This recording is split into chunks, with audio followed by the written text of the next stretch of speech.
Assalamualaikum warahmatullahi wabarakatuh. Perkenalkan, nama saya Pramudia Syukur dari kelas PTIKC. Di sini, saya ingin menjelaskan 3 materi tentang identitas, integrasi, dan konstitusi. Langsung saja pada materi pertama, yakni identitas nasional. Jadi, pertama-tama, kita harus mengetahui apa sih pengertian dari identitas nasional itu sendiri.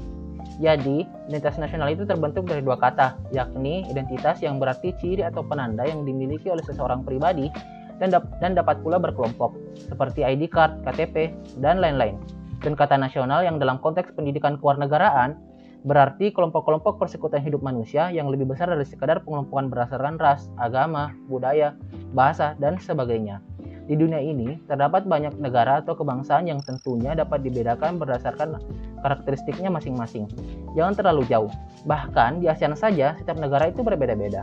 Jadi di sini kita menanyakan, kenapa sebuah identitas nasional itu penting? Ya karena identitas nasional itu adalah jati diri, yakni ciri-ciri atau karakteristik, perasaan atau keyakinan tentang kebangsaan yang membedakan bangsa Indonesia dengan bangsa lain. Apabila bangsa Indonesia memiliki identitas nasional, maka bangsa lain akan dengan mudah mengenali dan mampu membedakan bangsa Indonesia dengan bangsa lain. Selanjutnya, kita harus mengetahui dari mana sumber identitas nasional itu berasal. Sumber identitas nasional dibagi menjadi 4. Yang pertama itu secara kebudayaan.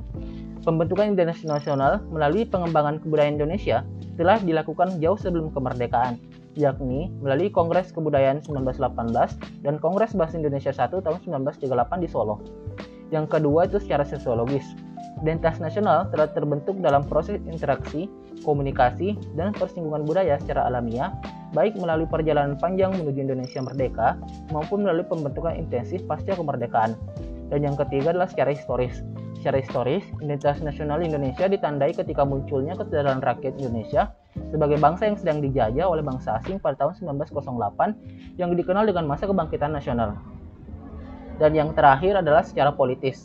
Secara politis, identitas nasional Indonesia telah diatur dalam Undang-Undang Nomor 24 tahun 2009 yang berisi tentang 4 identitas nasional Indonesia, yakni Pancasila, yang dijadikan sebagai lambang negara atau pedoman dalam berkebangsaan dan memiliki semboyan Bhinneka Tunggal Ika yang berarti berbeda-beda tetapi tetap satu. Yang kedua adalah bendera negara yang berwarna merah putih yang berarti suci dan keberanian. Yang ketiga adalah lagu kebangsaan, yakni Indonesia Raya, yang diciptakan oleh W.R. Supratman. Dan yang terakhir adalah bahasa Indonesia yang digunakan sebagai bahasa pemersatu. Setelah kita mengetahui dari mana sumber identitas nasional itu berasal, tentunya sekarang terdapat berbagai permasalahan identitas nasional yang dihadapi, seperti lunturnya nilai-nilai luhur dalam praktik kehidupan berbangsa dan bernegara. Contohnya, rendahnya semangat gotong royong, kepatuhan hukum, kepatuhan membayar pajak, kesantunan, kepedulian, dan lain-lain. Yang kedua, nilai Pancasila belum menjadi acuan sikap dan perilaku sehari-hari, seperti perilaku jalan pintas, tindakan serba instan, menyontek atau plagiat, dan tidak disiplin, dan lain-lain. Disadari bahwa rendahnya pemahaman dan menurunnya kesadaran warga negara dalam bersikap dan berperilaku menggunakan nilai-nilai Pancasila dalam kehidupan berbangsa dan bernegara, khususnya pada era reformasi, bangsa Indonesia bagaikan berada dalam tahap disintegrasi karena tidak ada nilai-nilai yang menjadi pegangan bersama. Padahal bangsa Indonesia telah memiliki nilai-nilai luhur yang dapat dijadikan sebagai pegangan dalam kehidupan bermasyarakat, berbangsa dan bernegara, yakni Pancasila. Hal ini membawa kita pada upaya untuk mengatasi permasalahan identitas nasional. Pada akhirnya, semua permasalahan akan terjawab apabila bangsa Indonesia mampu dan berkomitmen untuk mengamalkan nilai-nilai dalam Pancasila. Selanjutnya, materi yang kedua yaitu integritas nasional. Jadi, pertama-tama kita harus mengetahui apa sih pengertian dari integritas nasional itu sendiri. Integritas nasional itu berasal dari 2 kata, yakni integrasi dan nasional. Integrasi berarti memberi tempat dalam suatu keseluruhan. Dalam Kamus Besar Bahasa Indonesia, integrasi berarti pembauran hingga menjadi kesatuan yang bulat dan utuh. Dan kata nasional yang berasal dari kata nation yang berarti bangsa sebagai persekutuan hidup manusia. Integrasi nasional merupakan proses mempersatukan bagian-bagian unsur atau elemen yang terpisah dari masyarakat menjadi kesatuan yang lebih bulat, sehingga menjadi satu nation atau bangsa.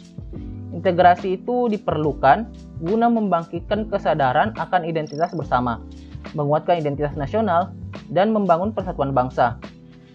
Dari mana sumber integritas Indonesia itu berasal? pada awalnya tumbuh kesadaran berbangsa khususnya pada diri orang-orang Indonesia yang mengalami proses pendidikan sebagai dampak dari politik etis pemerintah kolonial Belanda. Mereka mendirikan organisasi-organisasi pergerakan baik yang bersifat keagamaan, kepemudaan, kedaerahan, politik, ekonomi, perdagangan, dan kelompok perempuan. Para kaum pelajar ini mulai menyadari bahwa bangsa mereka adalah bangsa jajahan yang harus berjuang meraih kemerdekaan jika ingin menjadi bangsa merdeka dan sederajat dengan bangsa-bangsa lain.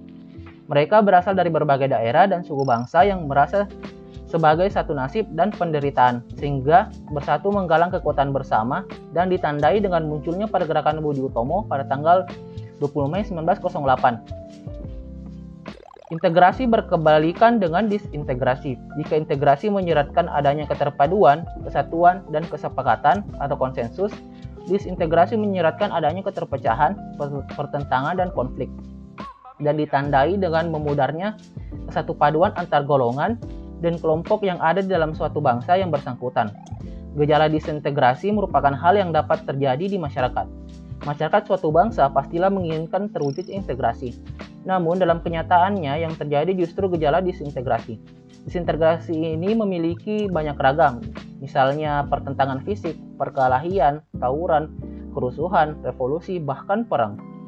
Pengembangan integrasi dapat dilakukan melalui 5 strategi atau pendekatan, yakni yang pertama adalah adanya ancaman dari luar. Contohnya, ketika Belanda ingin menjajah kembali Indonesia, seluruh masyarakat Indonesia bersatu untuk melawan penjajahan tersebut. Yang kedua, gaya politik kepemimpinan.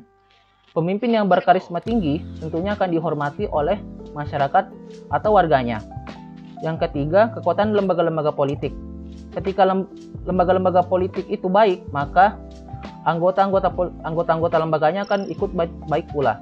Yang keempat, ideologi nasional, yakni Pancasila yang dijadikan sebagai pedoman berbangsa dan bernegara. Dan yang kelima adalah kesempatan pembangunan ekonomi, yang berarti jika ekonomi atau keadilan dijalankan dengan baik, maka masyarakat akan lebih mudah untuk bersatu. Selanjutnya adalah jenis-jenis integritas. Yang pertama itu adalah integritas bangsa. Contohnya, pertanggal 15 Agustus 2005 melalui MOU atau Memorandum of Understanding di Venata, Helsinki, Finlandia, pemerintah Indonesia itu berhasil secara damai mengajak gerakan Aceh Merdeka atau GAM untuk kembali bergabung dan setia memegang teguh kedaulatan bersama Negara Kesatuan Republik Indonesia. Yang kedua adalah integritas wilayah. Melalui Deklarasi Juanda, tanggal 13 Desember 1957, pemerintah Indonesia mengumumkan kedaulatan wilayah Indonesia, yakni lebar laut teritorial seluas 12 mil, diukur dari garis yang menghubungkan titik-titik ujung yang terluar pada pulau-pulau negara Indonesia. Dengan deklarasi ini, maka terjadi integritas wilayah teritorial Indonesia. Yang ketiga adalah integrasi nilai.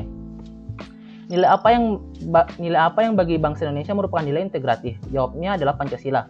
Pengalaman mengembangkan Pancasila sebagai nilai integratif terus-menerus dilakukan, misalnya dari kegiatan pendidikan Pancasila, baik dengan mata kuliah di perguruan tinggi dan mata pelajaran di sekolah.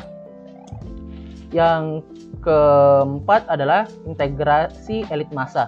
Dinamika integrasi elit massa ditandai dengan seringnya pemimpin mendekati rakyatnya melalui berbagai kegiatan. Misalnya, kunjungan ke daerah, temu kader PKK, dan kotak pos presiden. Dan yang terakhir adalah integrasi tingkah laku atau perilaku integratif. Mewujudkan perilaku integratif dilakukan dengan pembentukan lembaga-lembaga politik dan pemerintahan termasuk birokrasi. Dengan lembaga dan birokrasi yang terbentuk, maka orang-orang dapat bekerja secara terintegratif dalam suatu aturan dan pola kerja yang teratur, sistematis, dan bertujuan.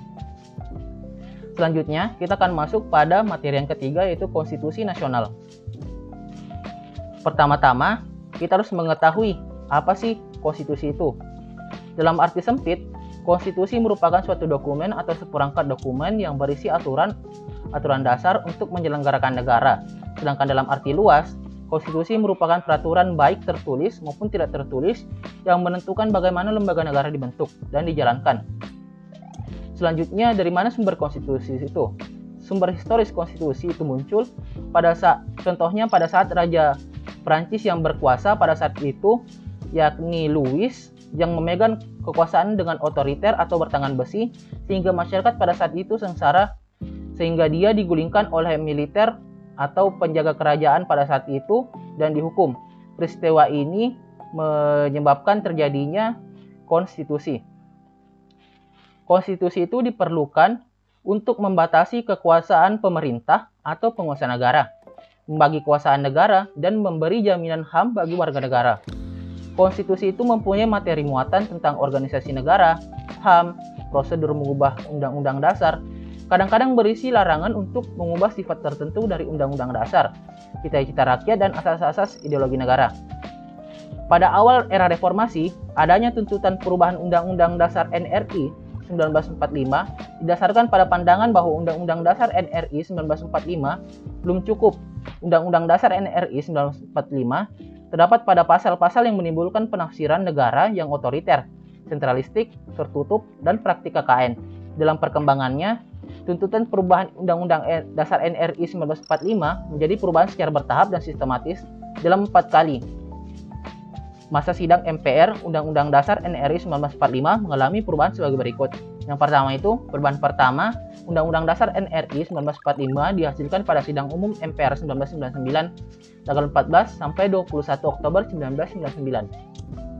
Yang kedua yaitu perubahan kedua, Undang-Undang Dasar NRI 1945 dihasilkan pada sidang tahunan MPR 2000, tanggal 7 sampai 18 Agustus tahun 2000. Yang ketiga, perubahan ketiga Undang-Undang Dasar NRI 1945 dihasilkan pada sidang tahunan MPR 2001, tanggal 1 sampai 9 November 2001.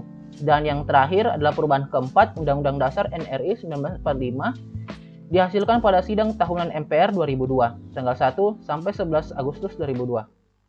Jadi mungkin itu saja materi dari saya. Apabila ada kekurangan atau kelebihan, mohon dimaafkan. Saya Pramudia Syukur. Pamit mohon undur diri. Assalamualaikum warahmatullahi wabarakatuh.